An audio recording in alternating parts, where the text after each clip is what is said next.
Assalamu alaikum wa rahmatullahi wa barakatuh. Wa alaykoum assalam wa rahmatullahi wa barakatuh. Ahmed, on a le plaisir de t'accueillir dans l'Observatoire Islam et Civilisation. Est-ce que tu pourrais te présenter tranquillement? Bismillah ar-Rahman ar-Rahim. Alhamdulillahi Rabbil Alamin. Wassalatu wassalam ala Sayyidil Mursalin wa Khatamin Nabiyyin. Wa ala alihi wa sahbihi ajma'in wa ba'd. Premièrement, Akhi, je voudrais te remercier, remercier l'Observatoire, m'accorder cette interview, cette rencontre, et remercier toutes les personnes qui regardent tes vidéos, qui regarderont cette vidéo, Inch'Allah Ta'ala. Alors pour me présenter un petit peu, donc je suis votre frère. Qu'Allah te récompense. Amin ya Rab. Lana wa lakum jami'an. Pour me présenter rapidement, je m'appelle Ahmed Ibrahim, donc je suis militant palestinien depuis maintenant un certain nombre d'années, et membre de Perspectives musulmanes. Donc on aura peut-être l'occasion de parler un petit peu de Perspectives musulmanes, mais il y a déjà plusieurs vidéos dans lesquelles des membres de Perspectives musulmanes sont intervenus sur la chaîne. On en reparlera. Inch'Allah. En tant que Palestinien, comment est-ce que tu vis les événements actuels? Alors, c'est une question qui est un petit peu difficile. Je ne sais jamais trop comment répondre à cette question. Parce que certes, je suis palestinien, mais je ne vis pas en Palestine. Je vis en exil, comme la majorité du peuple palestinien. Et donc, nous ne vivons pas ce que nos frères et sœurs en Palestine vivent, que ce soit à Gaza, en Cisjordanie, à Jérusalem, à Al-Quds, à Jérusalem occupée, et dans le reste de la Palestine occupée. Donc, nous ne vivons pas physiquement leur souffrance, mais comme le reste du monde, nous avons une profonde douleur et une émotion forte face à ce qui se passe. Et nous pleurons nos morts en Palestine, nos martyrs, et nous avons évidemment pensé et doua pour les dizaines de milliers de blessés et personnes qui sont tout simplement opprimées en Palestine par cette énième agression sioniste contre le peuple palestinien. Et je dirais que cette agression-là, on le constate tous aujourd'hui, certains la qualifient de génocide, c'est du jamais vu dans l'histoire de la Palestine, et probablement que c'est quelque chose qu'on n'a pas vu depuis des décennies, un tel niveau d'horreur, un tel niveau de destruction. Mais à notre douleur, et à la douleur que je ressens comme nous tous, face à ce que subit le peuple palestinien, face à ce que subit mon peuple, il y a la douleur supplémentaire d'être loin et de ne pas être capable de vivre cela avec eux, de vivre à la fois leur douleur, leur souffrance, mais aussi leur joie et leurs espérances avec eux. Et de ne finalement se sentir par moments un peu désemparé et en incapacité de faire quoi que ce soit pour eux. Donc c'est un sentiment, une émotion, enfin on a des sentiments et des émotions qui sont assez partagés et contradictoires. Et je dirais que le fait d'être palestinien ajoute à cette émotion-là et à tout ce cocktail en fait de sentiments et d'émotions contradictoires. Tu as de la famille à Gaza? Moi, je n'ai pas de famille à Gaza. Ma famille, en fait, vient du nord de la Palestine, donc d'une région qui est maintenant sous contrôle israélien depuis 1948. Et justement, ce que les Gazaouis sont en train de vivre, et c'est probablement là l'image la plus difficile que j'ai eue lors de cette guerre, c'est lorsque nous avons vu les gens par dizaines de milliers quitter la ville de Gaza. Donc pour rappel, Gaza, c'est un tout petit territoire, 360 km². Il y a la ville de Gaza, la ville de Khan Younes et la ville de Rafah, principalement. Après, il y a d'autres localités. Et la ville de Gaza est donc la capitale de cette région, la plus grande ville de cette région, qui comptait plus de 800 000 habitants avant le début de la guerre. Des dizaines de milliers de personnes ont dû quitter leur maison, leur foyer, pour éviter de finir sous les décombres ou massacrés tout simplement par l'armée israélienne. Et lorsqu'on a vu ces images-là, c'est probablement le moment qui a été le plus dur à vivre pour moi dans cette guerre. Parce que je revoyais une répétition de la Nakba que nous avons subie en 1948, que ma famille a subie en 1948. Mon père est né pendant la Nakba, pendant l'Exode. Et nous revivons en fait aujourd'hui ce que les Israéliens ont fait dans des proportions énormes en 1948 en détruisant 500 villes et villages et hameaux palestiniens et en massacrant la population et en jetant sur les routes ceux qui ne pouvaient pas massacrer. Donc je n'ai pas de famille à Gaza. Ma famille, il se trouve que principalement elle est au Liban, en Syrie, ça pour la majorité, enfin ce qui en reste. Donc comme tu peux le constater quand je dis Syrie, le peuple palestinien non seulement subit la douleur de l'occupation sioniste, mais également vit avec les autres peuples de la région les catastrophes, les guerres et les souffrances des différents peuples de la région. Donc, vous n'êtes pas insensible à ce qui se passe. J'ai appris que vous avez perdu quelques 8 kilos. On n'est pas insensible à ce qui se passe quand on est palestinien à l'étranger.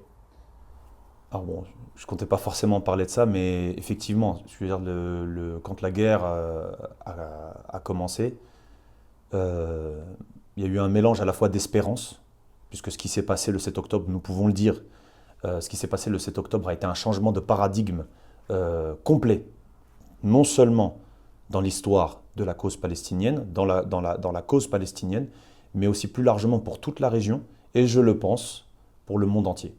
C'est-à-dire que quand je disais à un ami que ce qui s'est passé à partir du 7 octobre était une ma'araka fasila, c'est-à-dire une bataille décisive, il m'a dit non, il y a ma'araka kashifa, c'est-à-dire c'est une bataille qui révèle les choses. Et en réalité, c'est ce qui s'est passé. Après le 7 octobre, on a pu, alors évidemment le conflit n'a pas commencé le 7 octobre, je pense qu'il faut en permanence le marteler, le rappeler à tous ceux qui voudraient nous faire croire que tout a commencé le 7 octobre. Mais par contre, ce qui s'est passé le 7 octobre, c'est que nous avons vu les réelles intentions des uns et des autres et les réelles positions des uns et des autres face à la Palestine, face à ce qui se passait. Parce que ce que subissent les Palestiniens depuis le 7 octobre est sans commune mesure depuis le début du conflit. Et effectivement, depuis, quand je disais qu'on se sent par moments démuni face à ce qui se passe, effectivement, ça a eu un impact sur ma vie d'une manière générale, effectivement. En une minute, comment est-ce que tu résumerais l'histoire de la Palestine et comment on en est arrivé jusque-là aujourd'hui? Comment est-ce que tu pourrais la raconter à un enfant, par exemple? En une minute, c'est difficile, mais on va essayer de résumer. Ce qu'on peut dire, alors forcément, dans un temps si court, on va mettre de côté tout un tas de choses. Ce qu'on peut dire, c'est que la Palestine, c'était une terre d'islam sur laquelle vivait le peuple palestinien, donc un peuple majoritairement musulman, mais composé également de chrétiens et d'autres communautés, et qui était une terre d'accueil, c'est-à-dire que chaque fois que vous avez des populations, musulmanes ou non d'ailleurs, qui ont voulu par exemple fuir l'oppression, ont pu trouver refuge et accueil en Palestine, c'est-à-dire qu'en Palestine, vous avez par exemple une présence de Tchétchènes, de Tcherkesses, de Kabyles, enfin vous aviez avant 1948, et d'autres populations qui ont par exemple fui justement le colonialisme occidental, qui ont fui le colonialisme russe, etc., et les guerres d'extermination au XIXe siècle. Ces populations-là se sont installées en Palestine. Il y a même des populations chrétiennes qui venaient faire du pèlerinage en Palestine, parfois même s'installer en Palestine. C'est une terre où il y avait beaucoup de congrégations chrétiennes. Et d'une manière générale, alors il ne faut pas non plus idéaliser, mais ces populations-là ont vécu en bonne intelligence pendant des siècles. Et il n'y a que dans... Et d'ailleurs, je rajouterais que quand les Juifs quand nous avons perdu l'Andalousie et que le royaume d'Espagne a commencé à persécuter les musulmans, ils ont également persécuté les Juifs d'Andalousie qui vivaient dans la société musulmane andalouse. Et ces Juifs-là ont trouvé refuge où? Principalement dans le monde musulman et notamment en Palestine. C'est-à-dire que la communauté juive de Palestine existe en grande partie depuis cette époque-là, c'est-à-dire depuis le XVIe, XVIIe siècle à peu près. Leur présence, globalement, ne posait pas de problème. On constate cependant que la seule fois depuis plusieurs siècles, depuis les croisades, la seule fois où l'arrivée de populations a posé un problème majeur en Palestine et a bouleversé les équilibres, c'est lorsque ce projet-là, c'est lorsque cette venue de population a été couplée à un projet d'invasion qui visait à déposséder la Palestine, à déposséder les musulmans de Palestine et à déposséder les Palestiniens d'une manière générale de leurs terres. C'était quand ça? C'est quand le sionisme a commencé, c'est-à-dire à partir du 19e siècle. Le fait que des Juifs viennent en Palestine, il y en a toujours eu, qui s'installaient soit durablement, soit pour des pèlerinages ou pour les études ou ce genre de choses. Mais le projet sioniste commence à se faire jour à partir du 19e siècle. Et à ce moment-là, l'idée, ce n'est plus seulement de se rendre en Palestine pour des raisons spirituelles ou pour visiter le pays ou pour s'y installer. c'est de se rendre en Palestine pour s'y installer, s'accaparer les terres et installer un État juif en Palestine, ce qui sous-entendait donc d'effacer la culture locale, la population locale et la foi locale, qui est évidemment l'islam principalement. Alors on pourrait considérer que c'est en déduisant du projet sioniste qui vise à établir un État juif en Palestine, qui visait à établir un État juif en Palestine, qu'on a pu constater qu'ils ont voulu effacer la population. Non, c'était quelque chose qui était dit dès les débuts du sionisme. Déjà, il y avait une première chose, c'est que les sionistes ont nié l'existence même d'un peuple en Palestine. Il y avait le fameux slogan qui est apparu au XIXe siècle, « Une terre sans peuple pour un peuple sans terre ». C'est-à-dire qu'ils répandaient déjà une propagande en Occident qui voulait que la terre de Palestine était une terre disponible. Et la deuxième chose, c'est que dès les débuts du sionisme, ils ont théorisé, ils ont dit qu'il fallait chasser la population locale et effacer sa culture pour pouvoir établir un État juif en Palestine, sans quoi cet État était impossible. Ils ont annoncé la couleur. Dès le départ. C'est-à-dire que ça n'a jamais été caché, ça n'a jamais été... on était dans un contexte colonial d'une manière générale, c'est-à-dire qu'à la même époque, la France exterminait les populations musulmanes en Algérie, la Russie envahissait le Caucase et exterminait les Tcherkesses, les Tchétchènes et les autres populations musulmanes du Caucase. Les Anglais, de la même façon, ont envahi l'Inde et d'autres pays. Je veux dire, c'était dans l'air du temps, c'est-à-dire qu'on pensait qu'on pouvait, dans certains cas, même remplacer complètement des populations, des cultures, etc. Donc ce n'était absolument pas caché, ce n'était pas tabou. Et d'ailleurs, il y a certains projets coloniaux qui ont fonctionné et qui existent encore. Les États-Unis, par exemple, qui a effacé complètement, ou presque, les populations locales en s'installant. Mais qu'est-ce qui s'est passé pour que cette vérité qui semble évidente, explicite, soit effacée aujourd'hui dans les médias de masse, dans les discours publics et dans ce qu'on apprend à l'école, tout simplement? Alors, il y a, je dirais, deux choses. La première, c'est qu'on est en France. Et en France, on vit dans un espèce de tunnel. C'est-à-dire qu'en France, non seulement il y a un complexe de supériorité par rapport au reste du monde, et on ne prend pas le temps de voir ce qui se dit ailleurs dans le monde, même dans des médias mainstream à travers le monde. Si tu regardes d'une manière générale, les gens en France, d'ailleurs malheureusement même les musulmans, n'ont comme source d'information que des médias francophones, et les médias francophones, pour la plupart, sont des médias français. On ne va pas les citer, on ne va pas leur faire de la publicité. Ça, c'est la première chose. Donc, il y a déjà cette chose-là. Donc, ce qui fait qu'on a accès uniquement à la propagande qui est portée par ces médias, qui est une propagande sioniste en ce qui concerne la Palestine. Ça, c'est la première chose. La deuxième chose, c'est qu'Israël a toujours fait ça. Le sionisme a toujours fait ça, de manipuler, d'avoir un double discours permanent, mais qui n'est jamais caché. Il n'y a pas de... Ces deux discours-là sont accessibles. Alors, le premier, évidemment, il est accessible, c'est la propagande qu'ils font au reste du monde. Ils disent en gros, nous, on vit en Palestine pour la civilisation, pour être une lumière pour le monde, pour poursuivre le projet des Lumières de l'Occident. Voilà, tout le discours colonialiste qu'a pu nous servir la France, l'Angleterre et d'autres pays colonisateurs. La seule démocratie du Moyen-Orient, etc. etc. Le respect des différentes religions, de la liberté de culte, alors que c'est un mensonge énorme, les droits de l'homme. Bref, cette propagande-là existe. Et on le voit même dans cette guerre-là, nous faisons la guerre au Hamas, pas aux Palestiniens, etc. C'est-à-dire que cette propagande, elle est présente, elle est dite par les médias sionistes, le représentant sioniste, mais dans le même temps, parfois ce sont les mêmes représentants qui tiennent des discours très clairs, qui disent qu'on va s'accaparer le pays, qu'il est nécessaire de chasser les Palestiniens. Ça, ils le disaient avant 1948, ils le redisent aujourd'hui, ils l'ont dit à plusieurs reprises, que ce qu'ils vont combattre, alors ça on le tient d'un des ministres israéliens au début de la guerre, qu'ils allaient combattre des animaux humains, en parlant des Gazaouis, que tous les Gazaouis sont fautifs, que tous les Gazaouis sont des terroristes en puissance. C'est-à-dire que les deux discours existent en même temps.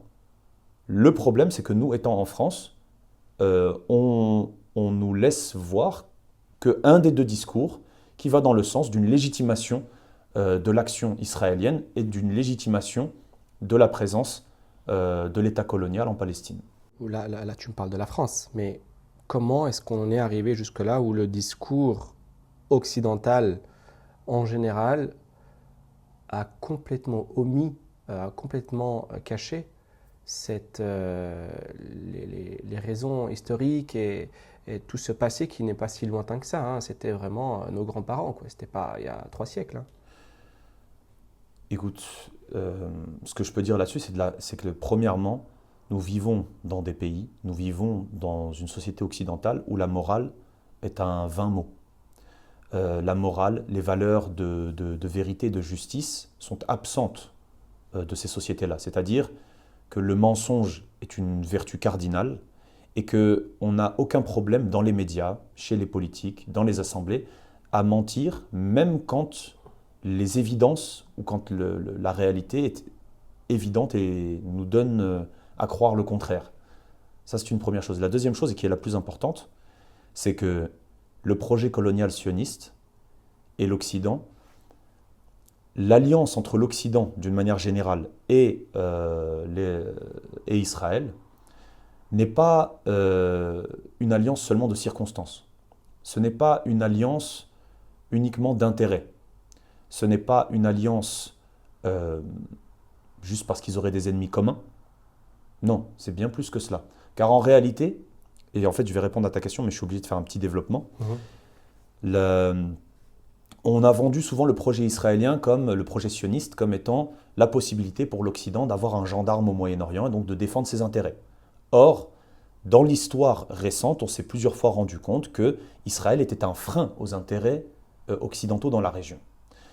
Parce que Israël, voilà, déjà les pays arabes pendant longtemps, bon c'est plus le cas aujourd'hui, faisaient bloc contre Israël, qu'il y avait un boycott des entreprises qui faisaient du commerce avec Israël, ce genre de choses. Bref, la raison pour laquelle en Occident ce discours est particulièrement présent, le soutien à Israël est particulièrement présent, et qu'on n'a pas de problème à mentir et à mettre en avant les mensonges de la propagande sioniste, c'est tout simplement parce que l'Occident et Israël ont une origine et une idéologie commune, sont bâtis sur des prémices et des fondamentaux communs. Le colonialisme, l'islamophobie entre autres. C'est-à-dire que ce qui motive aujourd'hui les Israéliens à rentrer dans une guerre d'extermination contre les Palestiniens, à déshumaniser les Palestiniens, à détruire non seulement les êtres humains, mais tout ce qui vit à Gaza, à détruire les sols, à polluer l'air. On dit que l'air est devenu irrespirable à Gaza et provoque des maladies dont les gens meurent aujourd'hui à Gaza, du fait du surplus de bombes et de poudre qu'il y a dans l'air, du phosphore blanc, etc. Ce qui les pousse à faire ça, c'est la même chose, le même suprémacisme et la même volonté de déshumaniser les musulmans d'une manière générale qui a poussé les Occidentaux à se lancer dans l'aventure coloniale au XIXe siècle et après. Et donc, les Américains en Irak, en Afghanistan, bien entendu, par oui, exemple. Évidemment. Okay. Et les Américains plus récemment, comme tu l'as dit, en Irak, en Afghanistan, en Somalie. Il y a une véritable... d'un seul et même projet. Exactement. Il y a une continuité. Alors évidemment, ce projet se décline de façon différente. Les intérêts ne sont pas toujours convergents, mais il y a une origine commune à tout cela. D'accord. Alors, qu'est-ce qu'on fait maintenant? Quelle est la solution, selon toi, pour en finir avec tout ça? Alors, ce serait prétentieux pour moi de dire que je détiens la solution. Par contre, la première chose, c'est de faire confiance à Allah Azza wa Jal. Ça, c'est la première chose. Et la victoire face à l'État colon, à cet État colonial, face à cet Occident qui le soutient et qui maintient le monde musulman dans un chaos permanent ou dans l'humiliation, cette victoire-là, elle nous est annoncée. Donc faisons d'abord confiance à Allah Azza wa Jal. Voilà, faisons confiance à Allah Azza wa Jal. La deuxième chose, c'est qu'il y a un verset qui revient depuis, qui me reste dans la tête en permanence depuis les événements du 7 octobre et qui se confirme en ce moment. قال الله تعالى سيهزم الجمع ويولون الدبر بل الساعة موعدهم والساعة أدهى وأمر. Donc je vais traduire rapidement. On le mettra à l'écran. On le mettra, oui. D'accord. Mais tu peux aussi... Mais ce verset-là, il est très important parce que ce qu'on voit aujourd'hui, c'est qu'à Gaza, les Israéliens n'ont rien concrétisé. Ils avaient 3 objectifs. Détruire la résistance, faire en sorte que Gaza ne soit plus une menace pour Israël et récupérer les otages. Aucun otage n'a été libéré par l'action militaire israélienne. Les otages qui ont été libérés l'ont été par des négociations. concrètement, la résistance tient bon. Tout ce qu'Israël a réussi à faire, c'est de détruire la bande de Gaza et de provoquer un génocide, un anéantissement de la bande de Gaza. C'est la seule chose qu'ils ont réussi à faire. Et là, plus récemment, probablement que les personnes qui vont regarder cette vidéo ont suivi, mais l'armée israélienne s'est même retirée de la ville de Gaza, après l'avoir détruite.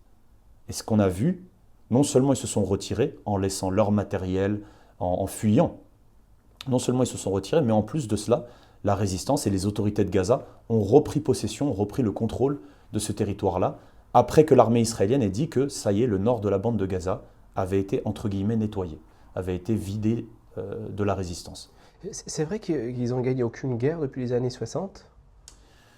C'est un peu plus compliqué que ça. Disons que depuis, les Israéliens. depuis 1973, depuis on va dire les années 70-80, les Israéliens ne gagnent plus de guerre comme ils en gagnaient avant. Et depuis plus récemment, ils ne gagnent plus du tout de guerre. Au contraire, ils essuient des revers importants. Donc ça, c'est vrai. Donc la roue, elle est en train de tourner. Effectivement, en fait, celui qui regarde un petit peu l'histoire se rend compte que le projet sioniste est un projet qui bat de l'aile. Et donc non seulement nous devons faire confiance en Allah Azza wa Jal, mais en plus de cela, nous voyons qu'à Gaza, il ne concrétise rien et que la résistance et le peuple gazaoui tient bon, le peuple palestinien à Gaza tient bon. Mais en plus de cela, le rêve de grand Israël, vous savez, dans les années 60, les Israéliens rêvaient d'un Israël qui irait du Nil à l'Euphrate. Et à l'époque-là, ont vaincu plusieurs armées arabes, en 1967 par exemple, en détruisant en 6 jours les capacités militaires de plusieurs pays arabes, l'Égypte, la Syrie, l'Irak et j'en passe, et la Jordanie. Aujourd'hui, l'armée israélienne n'est pas capable de faire face à une population désarmée et à des combattants qui ont un matériel minimum, alors que eux ont le meilleur matériel possible et une des armées les plus puissantes du monde. Tu m'emmènes à une autre question, hein, je m'excuse, où on se demandait si l'entité sioniste était invincible, comme le présument certains. Parce que je sais que tu vas me dire non, évidemment, mais disons que depuis le temps que ça dure, et quand on voit les tentacules du sionisme dans le monde, notamment dans l'influence directe au gouvernement, et même au sein de l'ONU, comme on a pu voir, mais aussi dans le domaine économique, sur les marchés financiers, ou encore dans le domaine sécuritaire, dans les cybertechnologies, où l'entité sioniste excelle, en plus de la bombe atomique, est-ce que c'est encore possible de récupérer la Palestine? Évidemment que oui. Et évidemment que non, Israël n'est pas invincible. Alors ce que je dis là, ce n'est pas juste un slogan, ce sont des Parce faits. que tu m'excuses, mais tu sais, beaucoup de gens broient du noir, et que ce soit dans la communauté musulmane ou autre, ils ont vraiment l'impression que ça fait très longtemps que ça dure et ne se rendent pas compte qu'en fait, la roue est en train de tourner. Exactement. Et à ces gens-là, ce que je les invite à faire, c'est justement se renseigner. À partir du moment où vous regardez l'histoire récente de la cause palestinienne, vous vous rendez compte, on se rend compte assez aisément que le projet sioniste est un projet qui, petit à petit, est en train de s'amoindrir. Ce qui ne veut pas dire que c'est gagné. Ce n'est pas parce que le projet sioniste, que l'État d'Israël s'affaiblit, qu'il n'en est pas moins dangereux. On le voit aujourd'hui, on voit ce qu'ils sont capables de faire. Mais il suffit de prendre quelques exemples. En 1967, Israël avait quadruplé sa superficie. Ils contrôlaient le Sinaï. Ils ont envahi Gaza. Ils ont occupé la Cisjordanie. Ils ont occupé le plateau du Golan, donc en Syrie. En 1982, ils sont allés jusqu'à Beyrouth. Ils ont pris une capitale arabe, ce qui était une première après Jérusalem. Aujourd'hui, que reste-t-il de tout ça? Je vais même aller plus loin. Gaza, en 2005, a été libéré par l'action de la résistance. Je dis bien libéré, même si ce n'est pas complètement. Et Israël fait payer la libération de Gaza par un blocus implacable et des guerres incessantes. Mais concrètement, aujourd'hui, vous avez au moins une génération de Gazaouis qui n'a pas vécu l'occupation. Tu es en train de nous dire que, certes, l'entité sioniste s'est affaiblie, mais elle n'est pas pour autant moins dangereuse. On comprend par là que, historiquement, un colon se montre toujours plus dangereux dans sa phase finale, parce que justement, il essaye de sauver son existence. C'est bien cela? Tout à fait, tu connais ce qu'on dit, hein, une fois acculé, le rat mord le chat. Donc c'est exactement ce qui se passe. Et d'ailleurs, on le voit dans la politique israélienne. La politique israélienne en elle-même ne m'intéresse pas énormément, ce n'est pas ce qui m'intéresse le plus, mais c'est quand même important de savoir ce qui se passe en face. dans la politique israélienne aujourd'hui, il y a une véritable division entre les différents corps socio-israéliens, entre les différents partis israéliens, mais également, et c'est ça qui est le plus important, il n'y a plus de communion entre le corps politique et le corps militaire. Ce qui faisait les victoires israéliennes, ou ce qui faisait en tout cas que les Israéliens n'essuyaient pas de trop grosses défaites, c'était qu'il y avait, disons, une synergie entre l'armée, les militaires et le corps politique. Aujourd'hui, on voit concrètement que Israël est dirigé par des gens qui ne sont pas dans des considérations géostratégiques, mais qui sont dans des considérations messianiques et qui veulent en finir une bonne fois pour toutes avec les Palestiniens, quitte à ce que le projet israélien soit en danger. Parce que ce qui se passe depuis le 7 octobre, c'est que les Israéliens ont conscience qu'ils font face, et c'est eux-mêmes qui le disent, c'est une guerre existentielle qu'ils sont en train de mener. C'est une guerre existentielle et certains voudraient concrétiser certains projets messianiques en prenant complètement le contrôle de la mosquée Al-Aqsa, en massacrant et en exterminant tous les Palestiniens de Cisjordanie et en déportant les Palestiniens de Gaza et en déportant les Palestiniens de Cisjordanie. Donc évidemment, c'est parce que justement le projet sioniste est affaibli, que le projet sioniste recule, que ce soit au niveau territorial ou même militaire, qu'il s'en fait d'autant plus agressif. Et que les colons, par exemple, ça on l'oublie vu l'ampleur du désastre à Gaza, que les colons en Cisjordanie vont dans les villages, tuent des gens, détruisent les commerces, brûlent les récoltes et tentent le tout pour le tout. Donc, à la question quelle est la solution, selon toi, c'est la résistance. Exactement, c'est vrai qu'on n'a pas répondu jusqu'au bout à la question, mais tout à fait. C'est-à-dire quand je dis qu'il faut d'abord faire confiance en Allah Azza wa Jal, mais aussi faire confiance à ceux qui sont sur le terrain. Et je dirais une chose, et je ne le dis pas parce que je suis palestinien, mais le peuple palestinien aujourd'hui nous l'a prouvé une fois de plus, peut-être cette fois plus que toutes les autres fois, que toutes les autres guerres, conflits, intifada. Le peuple palestinien fait partie de ces peuples exemplaires et qui nous montrent, qui nous enseignent à nous tous, non seulement une leçon d'humilité, mais également une leçon de résistance. Et en fait, sont en train d'écrire de nouvelles lignes dans la voie de la libération. Aujourd'hui, ce que fait le peuple palestinien, c'est qu'il trace pour les autres peuples la voie de la libération. Et la libération du peuple palestinien, c'est pour ça que nous disons, par exemple, la perspective musulmane, que la libération du peuple palestinien est notre libération. Et donc, le peuple palestinien a choisi de façon, raisonnée, de façon cohérente, a compris en tout cas que la seule possibilité face à des gens qui veulent votre absence, qui veulent votre extermination et qui veulent vous pourchasser où vous vous trouviez, le peuple palestinien a compris que la seule issue était la résistance. Donc, placer sa confiance en Allah subhanahu wa ta'ala, puis dans ces mouvements populaires et ces gens qui résistent. Alors, justement, concrètement, qui résiste encore aujourd'hui à l'intérieur de la Palestine? Et en dehors de Gaza, ce qui nous intéresserait aussi, c'est ce qui se passe en Cisjordanie. Alors en Palestine, évidemment, il y a en tête les organisations qui sont présentes dans la bande de Gaza, donc par exemple le Hamas, le djihad islamique, et d'autres factions qu'on connaît beaucoup moins, par exemple Alouiyat al-Nasr, Salah ad-Din, les commandos Saladin, Kataib al-Mujahideen, donc les brigades des combattants. Ça, c'est à Gaza. Et il y en a d'autres, on pourrait les citer. Il y a également, par exemple, le Fatah qui est présent. Pas le Fatah de l'autorité palestinienne, mais des jeunes Fathaouis qui ont compris qu'il fallait rester sur la voie de la résistance. Et d'ailleurs, toute la population palestinienne et toutes les factions palestiniennes travaillent en bonne intelligence pour pouvoir défendre le peuple palestinien et les intérêts des Palestiniens et pour aller vers la voie de la libération. Maintenant, en Cisjordanie, la situation est plus complexe. Parce que le seul territoire en Cisjordanie qui a été décolonisé, c'est-à-dire on a démantelé des colonies, c'est Jenin. Mais Jenin, c'est minuscule, c'est dans le nord de la Cisjordanie.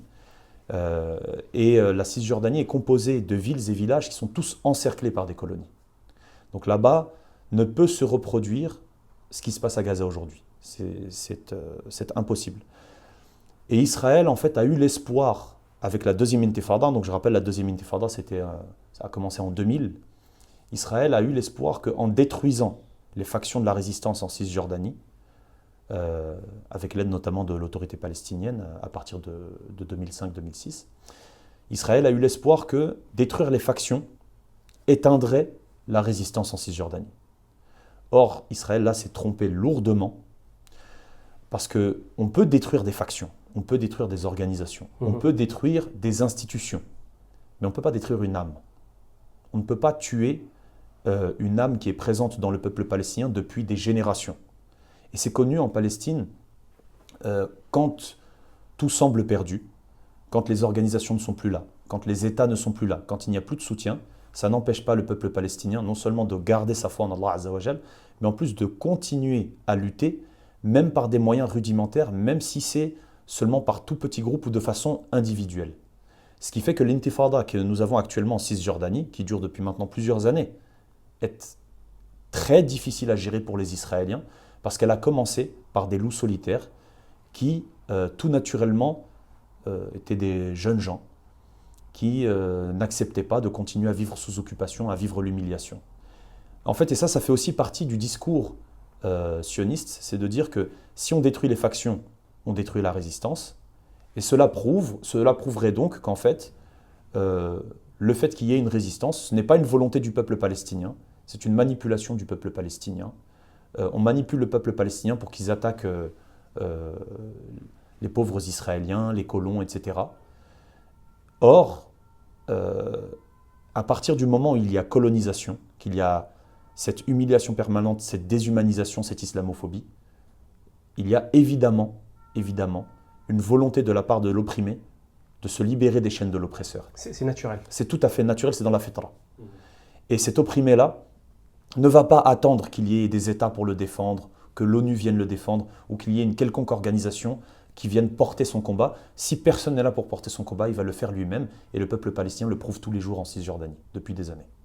Et c'est ça qui est très intriguant, c'est qu'en Cisjordanie, on a constaté une grande mutation ces dernières années de la lutte, où les gens ne s'affilient plus forcément au mouvement, comme vous avez dit, à cause que déjà on ne les laisse pas, mais qu'en plus ils ont pris une certaine indépendance des mouvements pour tout simplement réagir comme des propriétaires de terrain. Je suis chez moi, je fais ce que je veux et je vais lutter à mon échelle. Comment est-ce qu'on peut décrire ces actes-là ? Alors c'est, comme tu l'as dit tout à l'heure, c'est en fait une résistance qui est naturelle, qui fait partie de la fitra. À partir du moment où on est opprimé, on veut se libérer des chaînes de l'oppresseur. Et on n'attend pas que quelqu'un vienne nous prendre par la main et nous expliquer qu'il faut faire ceci ou cela pour pouvoir se libérer. L'oppression, elle est évidente. Et à partir du moment où l'oppression est évidente, eh bien, la lutte de l'opprimé n'en est que d'autant plus évidente. Ça, c'est un premier élément de réponse. Ensuite, en fait, on a toute une génération qui a grandi dans la déception des accords d'Oslo. C'est-à-dire, on leur a vendu la paix en 1993, et ces enfants-là sont nés, ces jeunes-là, qui ont aujourd'hui 20 ans, 15 ans, peut-être 30 ans, disons, ces jeunes-là sont nés dans le cadre des accords d'Oslo. Et on leur a dit que les accords d'Oslo étaient des accords de paix, et que ces accords de paix-là devraient aider le peuple palestinien, devraient lui permettre d'avoir une vie plus digne, de vivre mieux, de vivre sur sa terre. Or, ce qu'on constate, c'est que la colonisation non seulement ne s'est pas arrêtée après les accords d'Oslo, mais s'est accélérée, et que l'oppression du peuple palestinien ne s'est pas arrêtée. Il y a eu de nombreuses guerres depuis les accords d'Oslo. Non seulement il y a eu de nombreuses guerres, mais en plus de cela, les exactions de l'armée israélienne et des colons en Cisjordanie n'ont jamais cessé. Ce n'est pas parce qu'on ne parle pas de la Palestine dans les médias qu'il ne se passe rien là-bas. D'accord. De la même façon, les atteintes à la mosquée Al-Aqsa, depuis les accords d'Oslo, n'ont jamais été aussi nombreuses. C'est-à-dire qu'il y a encore quelques décennies, les Israéliens n'osaient pas rentrer dans la mosquée Al-Aqsa. C'était très rare. Aujourd'hui, c'est quasi quotidien. Enfin, pas depuis le 7 octobre. Mais disons que jusque très récemment, les attaques contre la mosquée Al-Aqsa étaient devenues quasiment quotidiennes. Au point même qu'ils ont fait, des mouvements sionistes extrémistes ont fait venir même des génisses rouges, des vaches rouges, pour les sacrifier sur la mosquée Al-Aqsa, etc. et prendre selon possession. C'est la prophétie qu'il y a dans leur livre. Exactement. Ouais. Et donc annoncer leurs intentions de s'accaparer de façon complète et totale la mosquée Al-Aqsa. Et de toute façon, ce que fait souvent Israël, c'est que dans leurs entreprises coloniales ou de répression, c'est qu'ils avancent de 10 pas, et quand ils voient qu'il y a une résistance, ils reculent de 2 ou 3 pas ou de 5 pas. Mais en définitive, ils auront quand même gagner du terrain. En tout cas, c'est ce qu'ils tentent de faire. Mais ce que je voulais dire, c'est que, pour terminer sur cette génération-là qui est en train de mener la lutte et qui est en train de mourir en Cisjordanie, il y a une génération entière qui est en train de disparaître en Cisjordanie. C'est que cette génération-là a grandi dans les accords d'Oslo et on leur a vendu que c'était ça la paix. Imaginez un peu, la colonisation s'accélère, les exactions augmentent, le territoire s'amenuise et la mosquée Al-Aqsa est en train d'être perdue. Et on vous dit que c'est ça la paix. Comment voulez-vous que cette génération réagisse autrement que par la résistance? Il y a une question qui taraude sûrement les plus anciens, qui est comment est-ce que l'autorité palestinienne est devenue ce qu'elle est devenue aujourd'hui? Comment est-ce qu'on peut à ce point vendre son pays et son identité? Ça, c'est une question qui est, je pense, difficile, qui demande plusieurs éléments de réponse. La première chose, tout simplement, c'est que à partir du moment où on n'a pas foi en Allah Azza wa Jal, foi dans le fait que la victoire ne s'obtient pas par des concessions, que la victoire que la victoire ne s'obtient pas par le fait de courber l'échine face à ceux qui voudraient nous détruire, ça ouvre la porte à tout type de comportement, à l'intérêt individuel, ça ouvre la porte à la corruption. Et j'irai même plus loin, si on n'a pas foi en la justesse de sa propre cause et qu'on considère la Palestine comme un gâteau dont il faudrait se partager les parts, en réalité, l'autorité palestinienne est à l'image à peu près des autres régimes des pays musulmans. Voilà, c'est à une échelle plus réduite parce qu'ils ne contrôlent pas grand-chose. Mais en réalité, l'autorité palestinienne est à l'image du reste du monde musulman, enfin des régimes du reste du monde musulman. Donc, regardons comment fonctionnent les autres régimes, on comprendra un petit peu comment fonctionne l'autorité palestinienne. C'est très intéressant cette comparaison.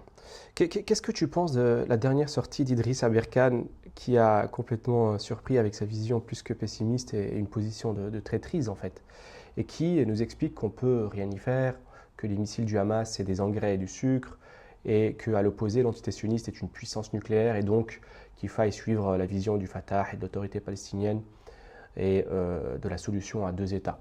Qu'est-ce que tu réponds à ces théories? Alors Aberkan, il n'a pas que dit ça. Il a aussi dit, au début de la guerre, qu'une manière de solutionner ce qui se passait, c'était de déporter les Gazaouis dans le Sinaï. Donc en fait, Aberkan n'est qu'un relais de plus de la propagande sioniste. Sortir les Palestiniens de chez eux? Oui, il l'a dit. C'est-à-dire que pour lui, une manière de solutionner... en fait, le projet de déportation des Palestiniens hors de Gaza est montré comme un projet humain, comme un projet qui va dans le sens des intérêts palestiniens. Si on vous sort de Gaza, vous cesserez de souffrir. On vous met dans le Sinaï, débrouillez-vous avec les autres pays arabes. De toute façon, le monde arabe ou musulman est suffisamment vaste. Allez vous perdre dans le reste du monde arabe ou musulman.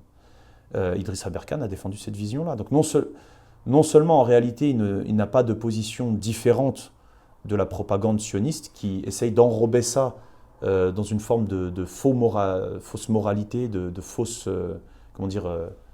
humanité, en disant que ce serait dans l'intérêt des Palestiniens.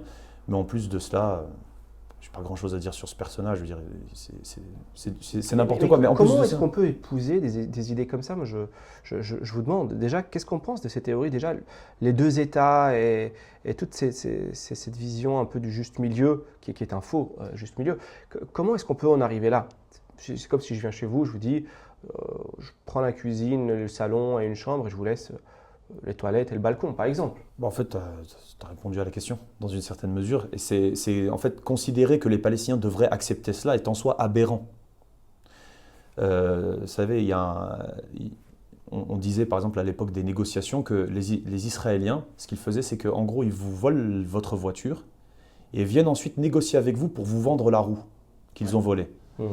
C'est un petit peu ce qui se passe, parce qu'en plus, ce qu'ils nous font ressentir, c'est que si on vous permet d'avoir une autorité palestinienne, c'est parce qu'on le veut bien, c'est parce qu'on est gentil. Si on a évacué Gaza, c'est parce qu'on est gentil. Non, en réalité, Israël n'a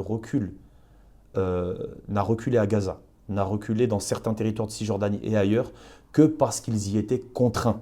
Jamais Israël n'a abandonné un territoire par pure bonté. Parce qu'ils n'ont aucune bonté. Le projet colonial n'est pas un projet qui est fait pour nous aider, c'est un projet qui est fait pour nous éliminer. Et concernant ce que disait à Berkane, mais en plus, il se fait plus royaliste que le roi parce qu'il dit que les missiles du Hamas ne servent à rien, etc. Bon. Les Israéliens eux-mêmes considèrent qu'il s'agit là d'une guerre existentielle.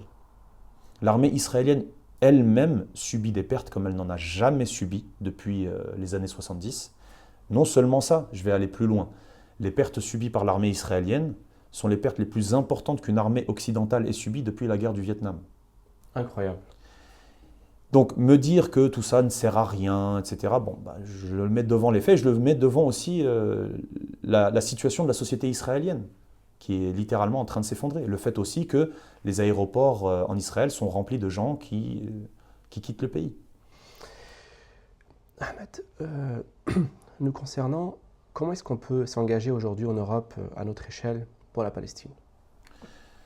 Alors c'est une réponse qui, on va essayer d'y répondre au mieux. Déjà la première chose, c'est suivre l'exemple de notre prophète sallallahu alayhi wa sallam. Le prophète il nous dit que si on voit un mal, on doit le changer par la main, si on ne peut pas par la langue, et si on ne peut pas, au moins dans son cœur. Et ce qu'on oublie de dire, c'est que ça, c'est le degré le plus bas de la foi. Donc ce que nous sommes en capacité de faire, nous devons le faire, où que nous nous trouvions. Il se trouve qu'une chose que nous pouvons faire depuis la France, c'est de maintenir une pression, non seulement sur le gouvernement et le régime français qui soutient corps et âme Israël, mais aussi de faire pression sur toutes les entreprises qui participent au projet colonial ou qui participent au soutien à l'armée israélienne et au soutien de ses capacités militaires. Et ça, nous pouvons le faire. Nous pouvons le faire, notamment par le fait de manifester, par le boycott, par sensibiliser les gens, par faire ce travail médiatique sur les réseaux sociaux, etc. Est-ce que ça paye? Bien évidemment. Notamment les manifestations. Est-ce que ça sert à quelque chose en fin de compte? Tu as des exemples concrets où ça a fini par payer? Alors déjà, la première chose, c'est que nous ne sommes pas jugés sur le résultat, mais sur notre action, sur le fait que nous avons agi. Ça, c'est la première chose. Le résultat, on ne peut pas le connaître, c'est impossible. Alors ça ne veut pas dire qu'il faut agir sans réfléchir, mais on peut parler de façon très concrète. Alors si tu penses que c'est en manifestant, juste en manifestant qu'on va libérer la Palestine, là effectivement, je vous dirais, reste chez toi, c'est peut-être mieux. C'est un peu naïf. C'est un petit peu naïf. Mais il faut être capable de voir quelle est la portée des actions que nous menons. Quelle est non seulement la portée au niveau local, mais aussi au niveau global. Ça, c'est un premier élément. Ensuite, on peut voir comment chacun de ces éléments-là au niveau global, qui se font localement, comment au niveau global ils peuvent porter. Et je prendrai un exemple très simple. Pendant 10 ans en France, les manifestations massives pour la Palestine, en fait depuis 2014, sont interdites. Maintenant, nous pouvons manifester chaque samedi ou quand on veut, en gros, pour la Palestine avec des slogans forts. On a voulu nous interdire non seulement de lever des drapeaux palestiniens, d'afficher juste notre simple soutien à la Palestine. On nous a interdit, alors évidemment, de dire que nous étions pour la résistance du peuple palestinien, que nous étions contre le colonialisme et le projet sioniste. On a voulu nous interdire ça. Aujourd'hui, nous pouvons le dire dans la rue. En soi, cela, c'est déjà une victoire et une reculade de la part du gouvernement. Comment vous avez obtenu cette victoire, ou les militants en général? Au début, alors je reviens sur le 7 octobre. Dès que le 7 octobre a eu lieu, on a voulu manifester. La France est un des seuls pays au monde où on a interdit les manifestations en soutien au peuple palestinien. C'est un des seuls pays au monde où ça s'est passé, et je crois qu'il y a l'Allemagne également. On nous a interdit à plusieurs reprises, et à chaque fois, des milliers de personnes, malgré la répression, des milliers de personnes étaient présentes dans les rues de Paris pour manifester malgré tout. Ça a fini par rendre la chose légale. C'est ça, exactement. En fait, on a fait céder le gouvernement. Ça a fini par payer. Il y a deux choses qui nous ont permis de revenir à des manifestations, de pouvoir en fait porter une parole de soutien au peuple palestinien, de libérer un petit peu notre parole. C'est non seulement le fait que toutes ces personnes-là qui sont descendues dans la rue ont continué à le faire et ne se sont pas arrêtées face à la répression. Et la deuxième chose, c'est l'ampleur du massacre. Évidemment, en fait, la France se retrouvait un petit peu isolée dans son entêtement à vouloir interdire les manifestations. Donc c'est un double facteur. Mais la France aurait continué à interdire les manifestations si personne n'était sorti, si on n'avait pas tenu bon. Mais outre cet exemple qui montre qu'on a eu, en fin de compte, le droit de pouvoir manifester alors qu'on n'avait pas le droit auparavant, les manifestations en elles-mêmes, est-ce que ça pèse quelque chose dans le levier politique? Oui, oui, bah, en France, on peut rester sur la France. Il y a des exemples très concrets. Je me rappelle, bon, ça commence à dater un petit peu, mais quand je suis arrivé en France, il y a eu, par exemple, euh, une loi que le gouvernement voulait faire passer en 2006, le CPE, contrat première embauche. Mhm. Des millions de personnes sont descendues dans la rue, le gouvernement a cédé. Et même bien plus récemment. Je prendrai par exemple les révoltes des quartiers suite à la mort de Naël, rahimahullah. La France a vécu les plus importantes révoltes populaires depuis la Révolution française. Tout le territoire s'est embrasé. Et le gouvernement a agi lors de cette révolte avec une extrême prudence parce qu'il savait qu'il y avait un embrasement possible. Et a dû même, pour pouvoir calmer la population, mettre en prison provisoirement, parce qu'il a été libéré, le policier qui avait tué le jeune Naël, et avoir des déclarations pour essayer de calmer les esprits. Et j'ai vu que, pour revenir, excuse-moi, à la Palestine, j'ai vu que Netanyahou et l'entité sioniste sont très préoccupés par les manifestations dans le monde, surtout dans les pays occidentaux, parce que ça poussait les gouvernements occidentaux à mettre la pression sur le gouvernement sioniste, qui tient absolument à avoir le soutien de l'Occident avec lui. Donc, ça inquiète vraiment l'entité sioniste selon les infos. Est-ce que ça, c'est vérifié? Oui, tout à fait. Bah, déjà, on peut prendre un exemple assez concret. Quand en 2014, nous sommes sortis par dizaines de milliers malgré les interdictions, le gouvernement français, bon, n'a jamais cessé de soutenir Israël, mais à ce moment-là a tenté de tenir des positions diplomatiques pour pousser Israël à un cessez-le-feu. Pour la simple et bonne raison que quand Paris est constamment envahi de manifestants et de manifestations interdites, c'est pas bon pour l'image du pays, c'est pas bon pour la stabilité du pays, et il se passait vraiment quelque chose à ce moment-là. De la même façon, aux États-Unis, là, pour prendre le cas américain et sortir un petit peu de la France, on est en période électorale, on a les primaires aux États-Unis, et cette guerre-là entache les primaires américaines. On voit d'ailleurs dans les rassemblements dans lesquels, par exemple, l'actuel président Biden va faire sa campagne, on voit des gens qui arrivent, qui accusent Biden d'être un génocidaire, de soutenir des génocidaires, etc., etc. Donc c'est une guerre qui est très impopulaire, même en Occident. Et ça joue aussi dans les rapports que les pays occidentaux ont avec Israël. S'il n'y avait pas cette opposition-là dans ces pays qui soutiennent Israël, Israël aurait carte blanche pour se battre, enfin pour exterminer les Palestiniens. Or, aujourd'hui, ce que font certains pays occidentaux timidement, c'est de dire on continue à vous soutenir, mais quand même essayer de trouver une sortie de crise. Et je vais même aller plus loin.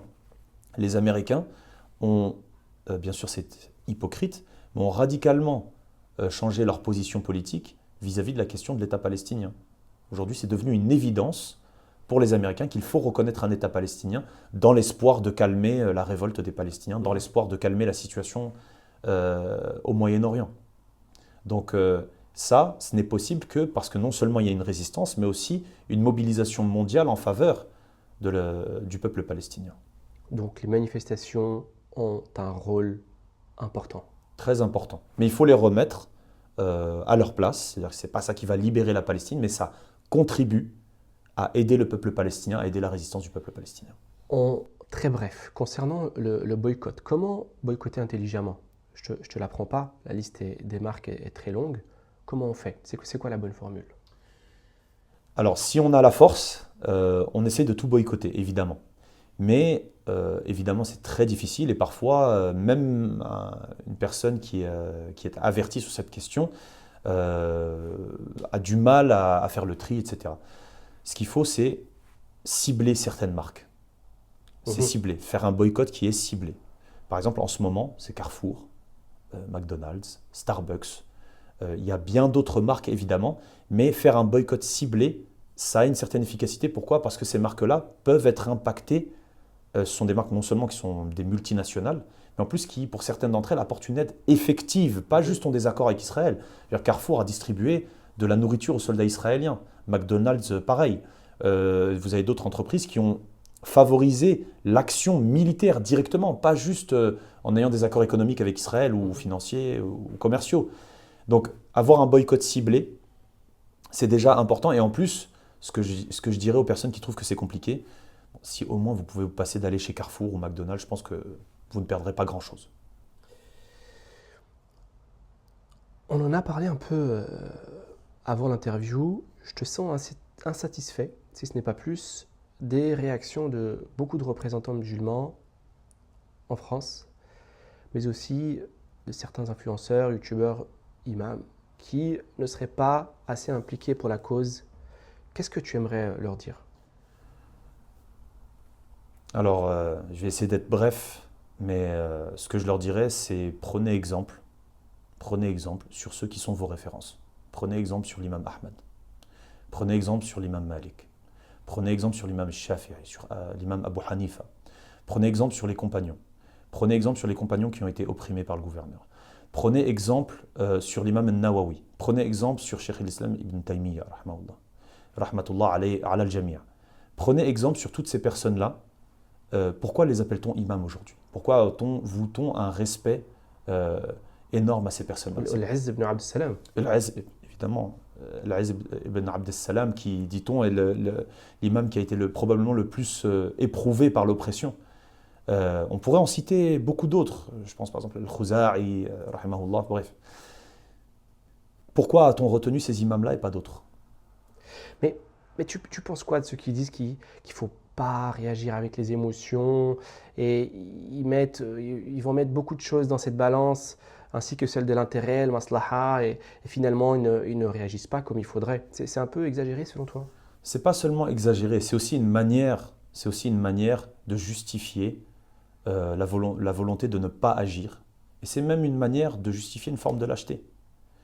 Il est naturel, c'est fitri d'avoir une émotion, c'est-à-dire que si tu n'as pas une émotion face à la douleur de l'opprimé, si lorsqu'une une femme qui est censée être ta sœur, ta mère, ta fille, est atteinte à ce point-là, atteinte dans son honneur, atteinte dans sa vie, si ton frère qui est atteint dans sa vie, dans sa chair, si tu n'as pas une émotion, une tristesse ou un sentiment de révolte face à cela, Un être humain, tout ça. même un être humain tout simplement, mais en plus de cela, ce que je veux dire, c'est que l'opprimé, d'une manière générale, nous avons une solidarité envers lui.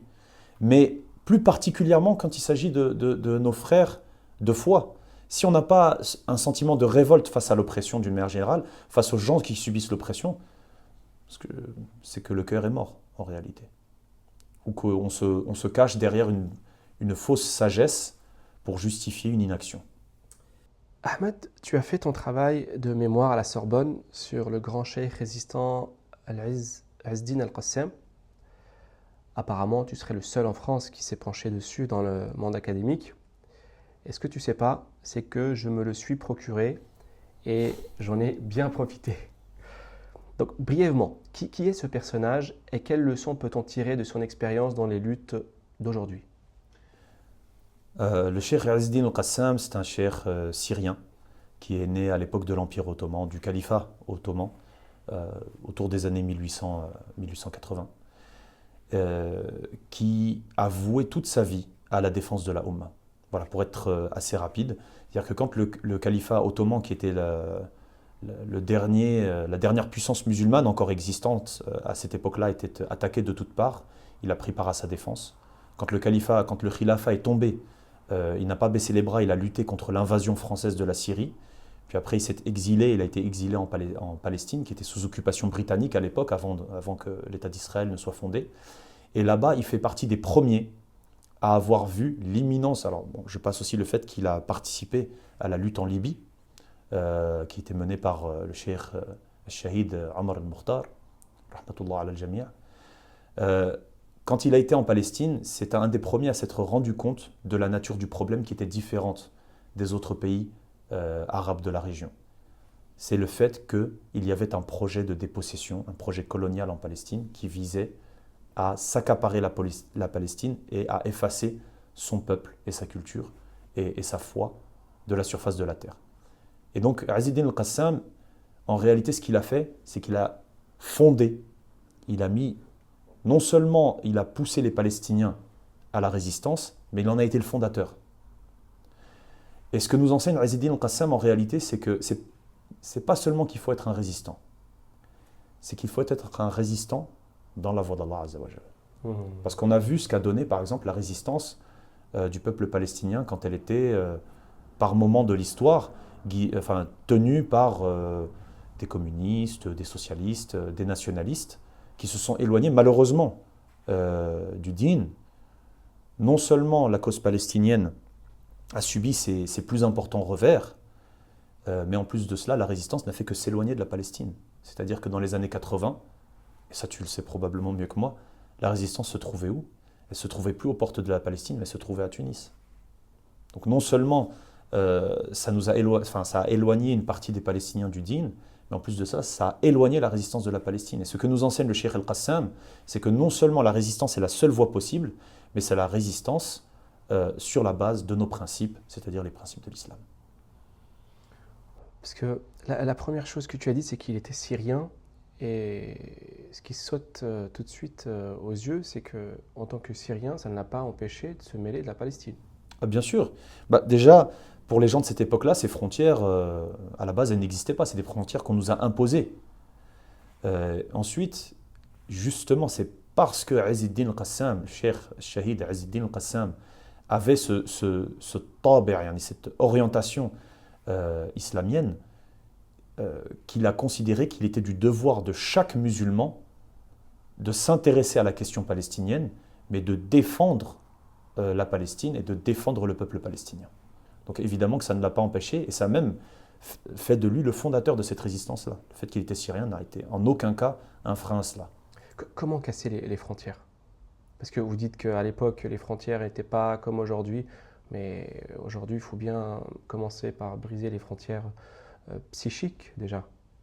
J'allais dire ça, il faut d'abord briser les frontières psychiques, ou ne pas oublier que nous sommes une seule Ummah, que ces frontières-là nous ont été imposées, et que ce n'est que par un retour à Allah Azza wa Jal et par notre action, comme le disent nos anciens, al-din, al-iman, qawlun wa amal. La foi doit sortir du cœur pour apparaître dans les paroles et dans les actes. Et c'est déjà prendre conscience que nous sommes une communauté qui dépasse toutes ces frontières-là. Mais après, qu'est-ce que nous devons faire concrètement pour briser ces frontières? Je pense que depuis la France, c'est quelque chose qui est très difficile à penser. Un travail de conscientisation. C'est déjà la première chose. C'est déjà la première chose. L'interview touche à sa fin. Est-ce qu'on peut dire qu'il y a vraiment une lueur d'espoir? Est-ce qu'on est en train de gagner? Est-ce qu'on est dans le début d'une nouvelle ère? Alors je l'ai dit tout à l'heure, le 7 octobre, ça a été un changement de paradigme majeur. Et en réalité, ce que les Palestiniens ont commencé le 7 octobre, c'est le début de la lutte pour la libération. Et je dirais une chose, c'est qu'ils ont déjà gagné. En réalité, ils ont déjà gagné, mais la victoire prend du temps. J'aurais bien voulu terminer sur ces paroles, mais si j'ose te demander un livre, juste un livre, pour terminer, si tu pouvais nous conseiller un livre, après le Coran et les livres de Sunna bien sûr, qu'est-ce que tu nous conseillerais? Alors je sais que les autres frères et sœurs de Perspective musulmane ont déjà cité des livres que j'aurais recommandés, mais j'en proposerai un autre que beaucoup connaissent mais qu'il faut remettre au goût du jour. C'est Al-Usul al-Thalatha du cheikh Mohammed ibn Abdel Wahhab, qui résume de façon très simple les fondements de notre foi. Les 3 fondements. Voilà, exactement, les 3 fondements pour traduire, qui résument les fondements de notre foi. Et parce qu'il est important, dans ces moments-là, dans ces moments majeurs pour l'histoire de la Ummah, de revenir à ce qui est important et de sortir des débats de chapelle et de sortir des considérations mineures et secondaires. Revenir aux valeurs sûres. Exactement. Exactement. Et je pense que c'est un excellent livre pour cela. Ahmed, merci beaucoup et qu'Allah te récompense. C'est moi qui te remercie, Akhi Amin. Qu'Allah nous récompense tous. Jazakumullahu khayran. Wassalamu alaikum wa rahmatullahi wa barakatuh. Wa iyyakum. Wa alaykum salam wa rahmatullahi wa barakatuh.